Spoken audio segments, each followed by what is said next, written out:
প্রশাসনের উদ্যোগে ভাঙা বাঁধ মেরামতির কাজ শুরু হলো। জলের তলায় ডুবেছে চাষের জমি। ঋণ কি করে শোধ করবেন চাষিরা? কান্নায় ভেঙে পড়েছেন। আমরা ছবিটা তুলে ধরছি হুগলির খানাকুলের বলায়চক সহ বিস্তীর্ণ এলাকার। বন্যায় ডুবে গেছিল ফসল।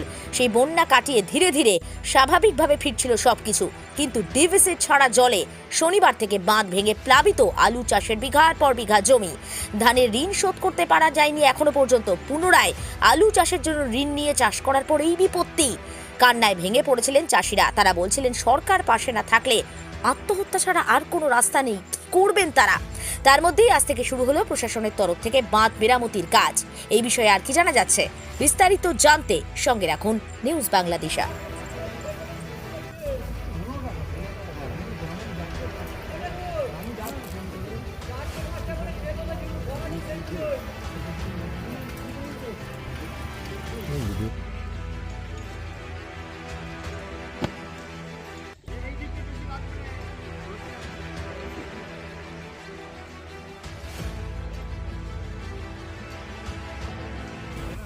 আমাদের লোন নিয়েই চাষ করেছি। আমাদের 5 বিঘা জমি সমস্ত সব ডুবে গেছে।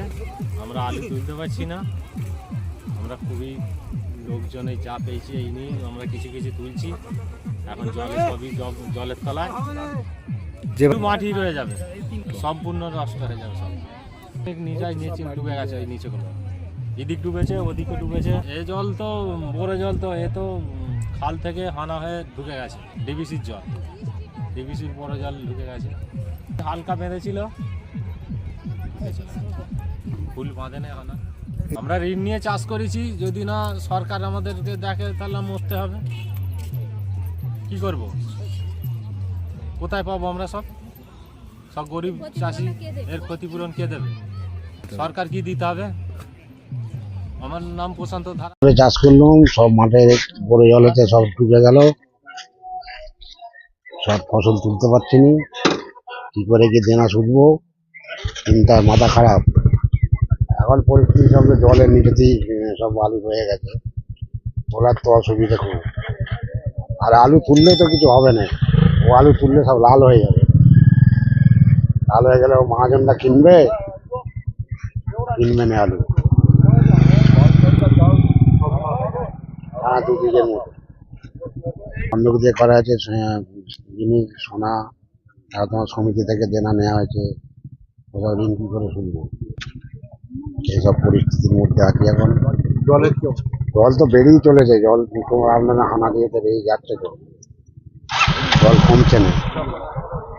আলু সব জলের তলায়।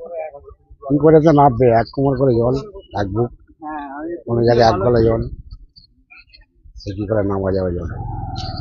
এখন পরিস্থিতির মধ্যে এতে কি করে কি করা যাবে? এটা জল তো ভর্তি জল, আলু আর থাকবে না। কাঁচা আলু সব পচে গেছে, ছাল উঠে যাবে। এই আলুকে একদিন ছাল লাল হয়ে যাবে, মহাজন নামে তপন খাঁড়ার।